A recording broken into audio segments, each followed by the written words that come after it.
Bonjour tout le monde, ici Jean-François Blanchette pour votre vidéo journal du 10 mars. On prend quelques minutes pour survoler les principales manchettes dans la région. Commençons avec la vaccination pour les 70 ans et plus qui est commencée depuis 9 heures ce matin en Capitale-Nationale. La première personne à avoir été vaccinée a été Pierrette Roy, 89 ans.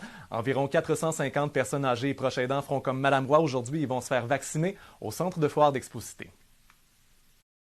On vaccine depuis le 14 décembre. On a vacciné beaucoup de travailleurs de la santé, ça a été ça.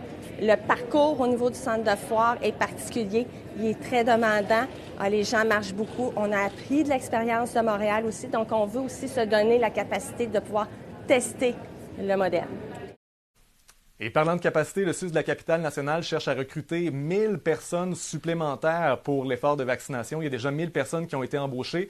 On cherche notamment des étudiants qui vont pouvoir prendre des renseignements et désinfecter les lieux. Il y a un deuxième lieu de vaccination qui va ouvrir dans la région lundi au pavillon des Jardins de l'Université Laval. Et par ailleurs, sachez que de premières personnes ont reçu une deuxième dose de vaccin aujourd'hui dans 2 CHSLD de la province, dont le CHSLD Saint-Antoine à Québec. Vous reconnaissez Gisèle Lévesque, elle a été la première personne vaccinée au pays. Elle a reçu sa deuxième dose aujourd'hui.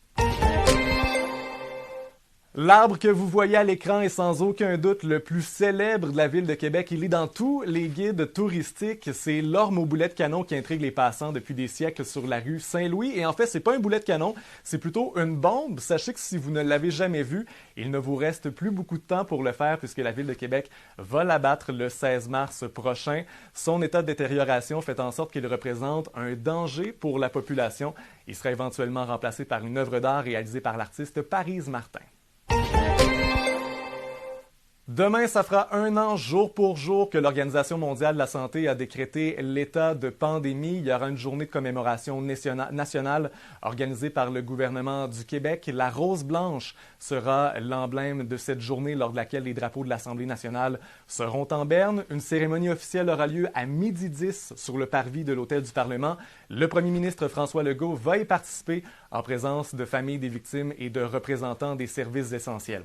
À la basilique cathédrale, une messe en l'honneur des victimes aura lieu à partir de 12h15 et à Québec, le maire Labaume tiendra également une cérémonie sur le parvis de l'Hôtel de Ville un peu avant 13h, moment auquel il y aura une minute de silence national suivie d'une volée de cloches. Vous pourrez suivre les développements de cette journée sur toutes nos plateformes. Et voyons les chiffres pour la COVID dans nos 2 régions. En terminant, voyez 41 nouveaux cas en Capitale-Nationale. C'est une légère hausse.